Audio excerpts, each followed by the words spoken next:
Price the lord, hallelujah. പ്രിയ സഹോദരങ്ങളെ, നമ്മുടെ ഹോറബ് ചാനൽ തുടങ്ങിയിട്ട് 365 ദിവസം ഇന്നലെ കഴിഞ്ഞിരിക്കുകയാണ്. നമ്മുടെ പ്രാർത്ഥനയിലൊക്കെ പ്രത്യേകമായിട്ട് ഓർത്തേക്കണം കേട്ടോ. ഇന്ന് നമ്മൾ ധ്യാനിക്കുന്നത്, ഈ സാപത്തിൽ നമ്മൾ ധ്യാനിക്കുന്നത്, പിന്നെ നോക്കി, ഒരു പുതിയ മാസം, ഫെബ്രുവരി മാസം 1-ാം തീയതി, ഫെബ്രുവരി 11 ലൂർദ് മാതാവിൻ്റെ തിരുനാളാണ്. അപ്പോൾ ഈ 1-ാം തീയതി തന്നെ ശരിക്കും പരിശുദ്ധ അമ്മയുടെ തിരുനാളിന്, ലൂർദ് മാതാവിൻ്റെ തിരുനാളിന് ഒരുക്കമായിട്ട് ജപമാലകളും പ്രാർത്ഥനകളൊക്കെ ആയിട്ട് നമുക്ക് അതിശക്തമായിട്ട് മുന്നേറാം. പ്രത്യേകിച്ച് ആത്മീയ മരവിപ്പിൻ്റെയൊക്കെ പിടിയിലിരിക്കുന്നവർ അമ്മയോട് ചേർന്ന് പ്രാർത്ഥിക്കുമ്പോൾ വലിയൊരു അഭിഷേകം കർത്താവ് തരും. ഇന്ന് നമ്മൾ ധ്യാനിക്കുന്നത് പരിശുദ്ധ ലിയോ പാപ്പയുടെ ഒരു കോട്ടാണ്.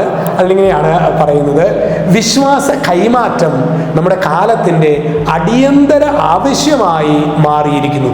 വിശ്വാസ കൈമാറ്റം. പ്രിയ സഹോദരങ്ങളെ, എൻ്റെ അപ്പൻ വിശ്വസിക്കുന്ന ദൈവം ജീവനുള്ള ദൈവമാണ്. എൻ്റെ അമ്മ വിശ്വസിക്കുന്ന ദൈവം ഏത് പ്രതികൂലങ്ങളിലാണ് എങ്കിലും എന്നെ കരയ്ക്ക് കയറ്റും. അങ്ങനെ ഒരു ബോധ്യം പകർന്നു കൊടുക്കുന്നതിൽ, പ്രിയ സഹോദരങ്ങളെ, നമ്മുടെ മാതാപിതാക്കൾ പരാജയപ്പെടുന്നു, വൈദികർ പരാജയപ്പെടുന്നു, സമർപ്പിതർ ചിലപ്പോഴെങ്കിലും പരാജയപ്പെടുന്നു.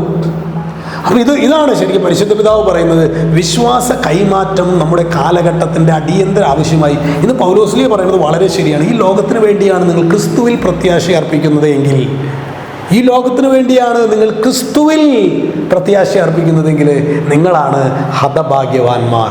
പ്രിയ സഹോദരങ്ങൾ, പരിശുദ്ധ പിതാവിൻ്റെ ഈ ഒരു സന്ദേശം എത്രയോ കാലികമാണ്. നമുക്ക് പ്രത്യേകമായിട്ട് എനിക്ക് ഈശോ നൽകിയ വിശ്വാസത്തെ ആദ്യമായിട്ട് അത് ഉറപ്പിക്കാനായിട്ട്, പരിശുദ്ധാത്മാവേ എൻ്റെ വിശ്വാസത്തെ വർദ്ധിപ്പിക്കണമേ എന്ന് നമുക്ക് പ്രാർത്ഥിക്കാം. ഒപ്പം ഈ വിശ്വാസം പകർന്നു കൊടുക്കാനുള്ള കൃപയ്ക്ക് വേണ്ടി നമുക്ക് ആഗ്രഹിക്കാം. ഒരു പുതിയ മാസത്തിലല്ലേ ഈ ഒരു ആഗ്രഹത്തോടു കൂടി, പ്രത്യേകിച്ച് നമ്മൾ വലിയ നോമ്പിലേക്കൊക്കെ പ്രവേശിക്കുന്ന ഒരു മാസം കൂടിയാണിത്, നമുക്ക് ആഗ്രഹത്തോടെ പ്രാർത്ഥിക്കാം. ഈശോ നമ്മെല്ലാവരെയും സമൃദ്ധമായി അനുഗ്രഹിക്കട്ടെ. രക്ഷിതാവായ യേശു ക്രിസ്തുവിൻ്റെ നാമത്തിൽ ആശീർവദിക്കുന്നു, ഇപ്പോഴും എപ്പോഴും എന്നേക്കും.